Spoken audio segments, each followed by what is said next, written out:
tô mọc tí cái lấy ní đầm bay thoát rúp po đầm bay chui sập sai oi bị phốp lục tiền mu để ban mơ khơi ha và chế phụ rót dương phân chỉ trong ban toàn thiệp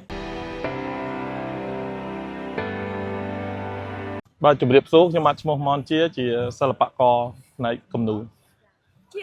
ในក្នុងគម្រោងគូរូបដើម្បីសន្តិភាពហ្នឹងជាគូទៅលើរូបអីដែរហើយមានអត្ថន័យយ៉ាងណាខ្ញុំបានទៅនៅក្នុងរូបមួយផ្ទាំងខ្ញុំបានគូទៅលើរូបព្រាប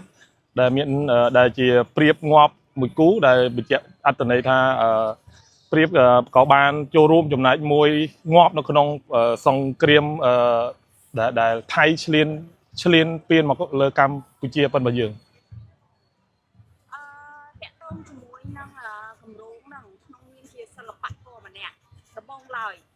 ថាតើមានអារម្មណ៍យ៉ាងណាដែរទើបសម្រាប់ចាត់ចូលរួមនៅក្នុងគម្រោងនេះដែលនៅក្នុងគម្រោងមួយគំនូរមួយផ្ទាំងធំនេះដំបូងគឺខ្ញុំបានដឹងដំណឹងពីបងសិល្បករដែលគាត់បានរៀបចំហើយក៏គាត់បានសួរពីចំណាប់អារម្មណ៍របស់ខ្ញុំតើ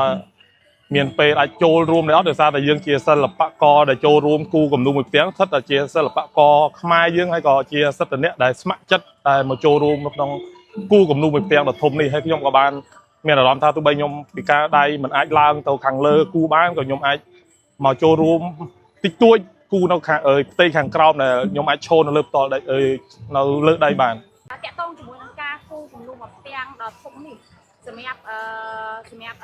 ជា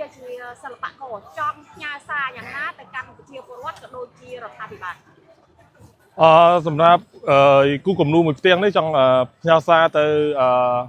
ប្រជាពលរដ្ឋឬមករាជរដ្ឋាភិបាលដែលបានអញ្ជើញមកលេងខេត្តសៀមរាបសូមមកទីកន្លែងនេះដើម្បីថតរូបផុសដើម្បីជួយផ្សព្វផ្សាយឲ្យពិភពលោកទាំងមូលដែលបានមើលឃើញថាប្រជាពលរដ្ឋយើងពិតជាចង់បានសន្តិភាពមិនបានចង់បានសង្គ្រាមទេ